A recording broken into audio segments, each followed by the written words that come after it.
생생하게 상생하며 YTN 라디오 생생경제. 네, 청취자 여러분 안녕하십니까. 김혜민 PD의 휴가를 대신해서 한 주 생생경제를 여러분과 함께 만들고 있는 김우성 PD입니다.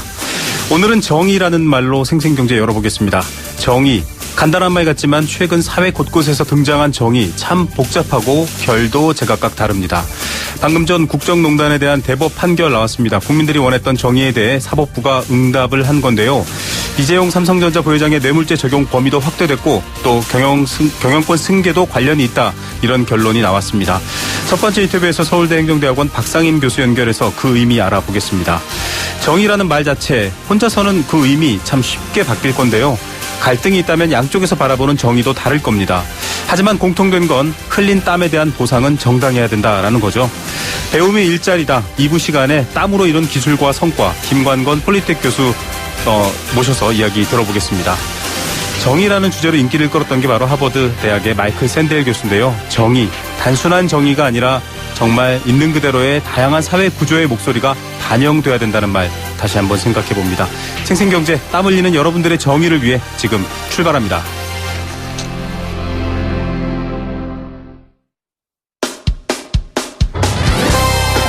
쉬운 경제, 살아있는 경제, 우리 집 경제 이야기, YTN 라디오 생생경제.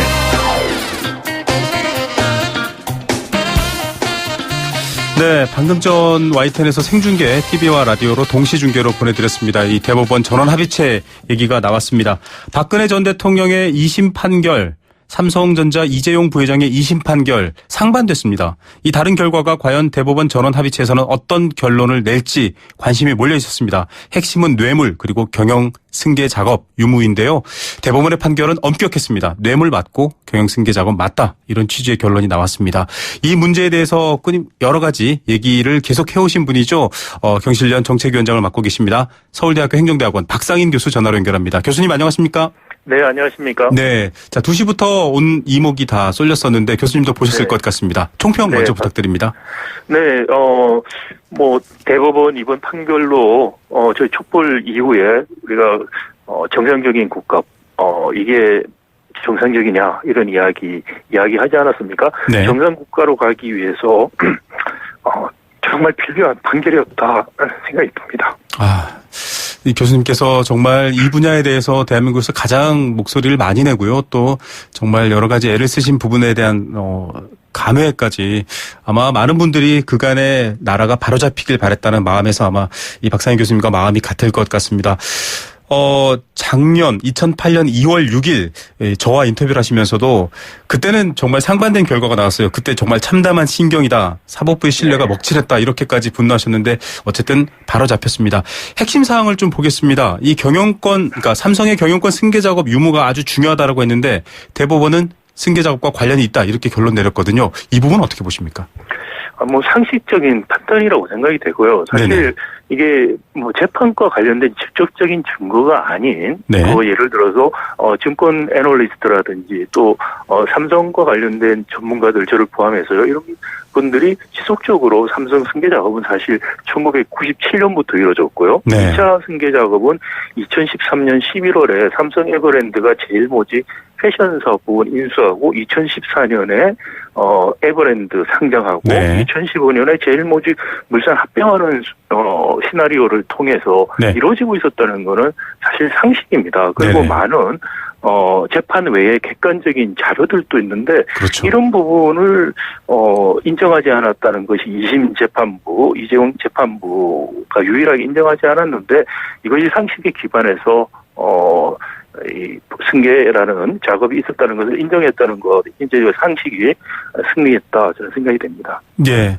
자, 이 상식이 이 긴 시간을 통해서 또 여러 가지 이 사법부의 판단을 통해서 결정이 됐습니다. 뇌물 얘기도 관점이었습니다. 오늘 좀 뉴스를 쉽게 전달하고자 하는 매체들은 말 3마리 이렇게 키워드를 뽑기도 했었는데 결국 이것도 뇌물로 봐야 된다. 2심 판결에서는 이 부분을 뇌물로 보지 않았었거든요. 뇌물로 봐야 된다라고 얘기했는데 이 부분 사실은 이 정권과 그간의 어떤 삼성이라는 초일류 기업 간의 유착 이 부분은 사실 굉장히 중요한 상징이지 않습니까? 교수님께서 하실 말씀이 많을 것 같은데요.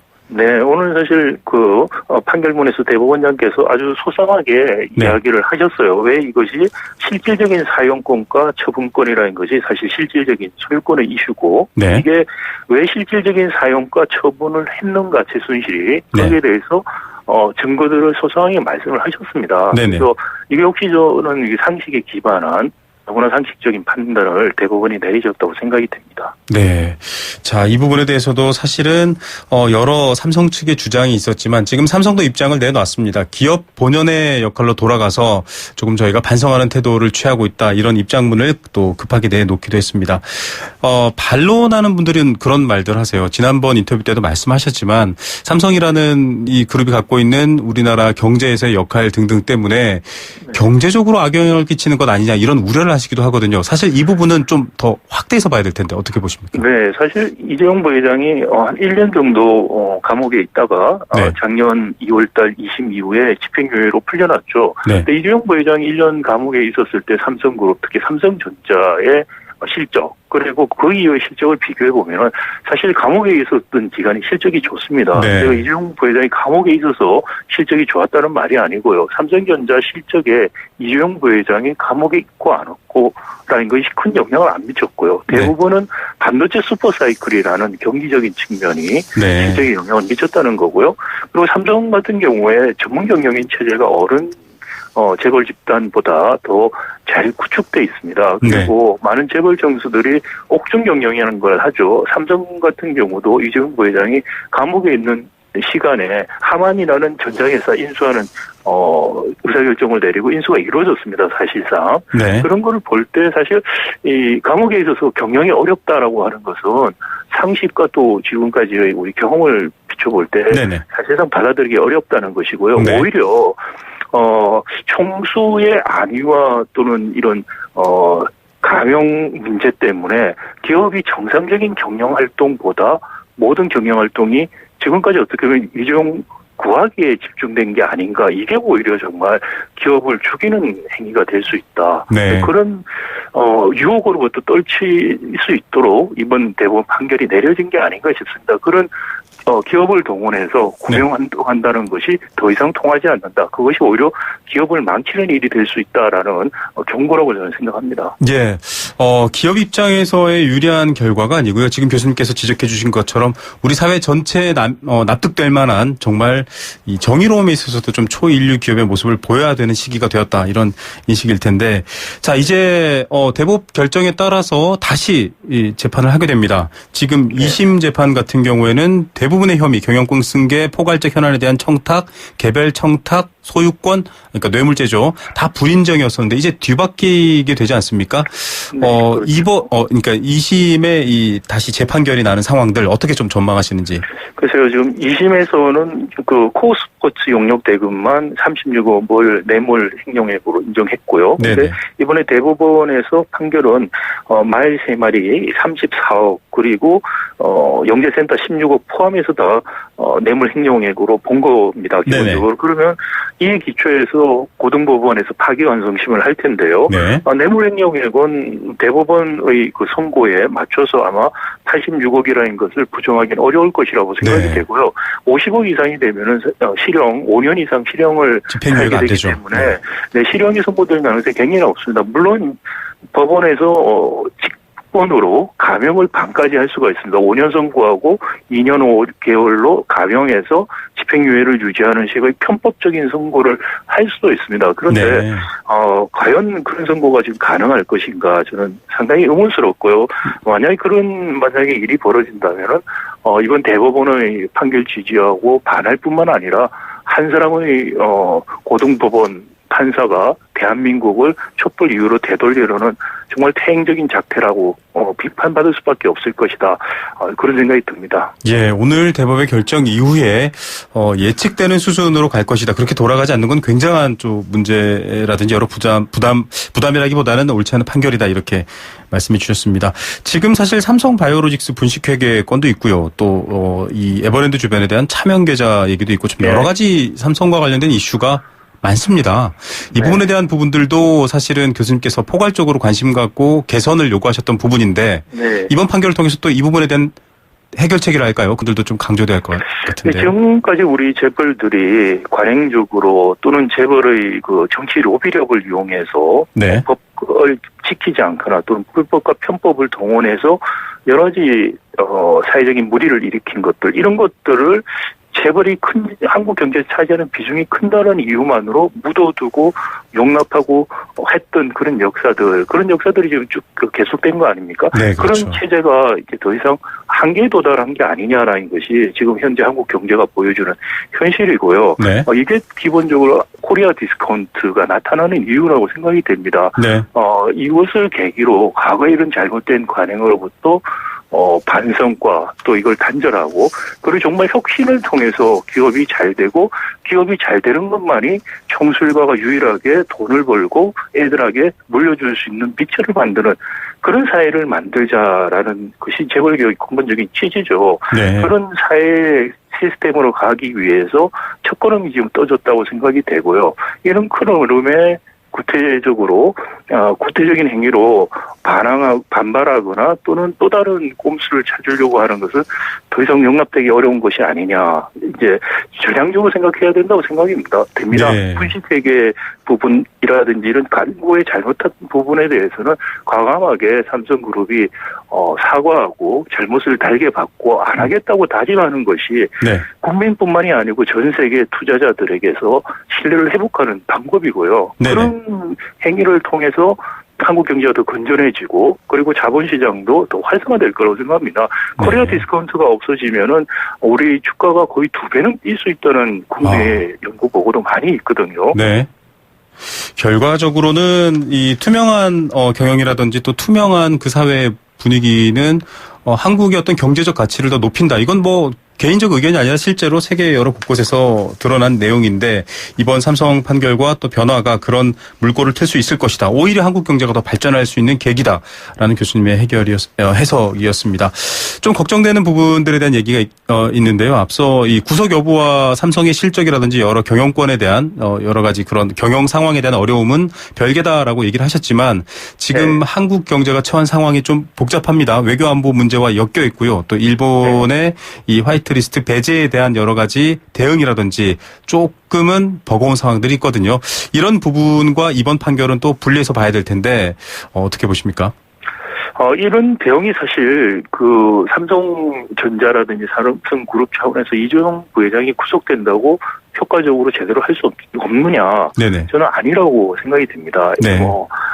지난 1년 동안에 구속됐을 때 삼성전자나 이런 쪽에서 보여준 것을 보면은 좀 기호에 그칠 수 있다. 물론 나쁜 효과가 어느 정도 있을 수도 있겠죠. 그러나 말씀드린 것처럼 중장기적으로 봐서 한국 경제 또 삼성전자에 비칠 수 있는 긍정적인 효과가 훨씬 크다는 생각이고요. 네. 일본 경제 보복이라든지 전 세계적인 무역 문제라든지 또 한국 제조업의 근본적인 제조업의 경쟁력 상실 문제 이런 부분들은 또 정부가 제도적인 개선 또는 정책적인 이니셔티브를 통해서 해나갈 수 있는 부분들이 있다고 생각이 됩니다. 네. 정부가 그런 노력을 열심히 하고 우리 재벌들도 편법과 불법을 통한 총수일가의 보유 축적과 세습이라는 것이 아니고 네. 기업과 그 기업의 구성원인 주주와 노동자들이 다 같이 잘 살 수 있는데 정신을 역량을 모을 때다. 그래야만이 기업이 국민들로부터 사랑을 받고 그리고 같이 공존할 수 있다는 것을 이번 계기로 배운다면은 저는 훨씬 큰 긍정적인 효과가 있을 것이라고 생각이 됩니다. 네, 어떤 사안이나 시기에 따른 특정한 상황을 놓고서 해석하는 것보다는 지금 줄곧 말씀해 주시고 있는 우리 사회라든지 기업과 또 대기업이죠. 이 그룹에 한 단계 더 업그레이드된 기회가 될 수 있다 이런 말씀을 해주셨고 그런 차원에서 또 기업의 지배구조 얘기도 늘상 해오셨지 않습니까? 네. 이런 부분들도 조금 개편되거나 뭐 사실 여러 주장들 많이 해주셨거든요. 그간에 여러 얘기들 해주신 것들이 지금 아직까지는 좀 뭔가 변화의 실질적인 이런 드러남이 잘 없기도 한데 이런 부분은 또 어떻게 좀 강조할 수 있을까요? 이 문재인 정부도 재벌개혁 같은 근본적인 우리 경제 구조와 질서를 지금 다시 정립하는 문제에 대해서 상당히 소극적인 일관을 해왔습니다.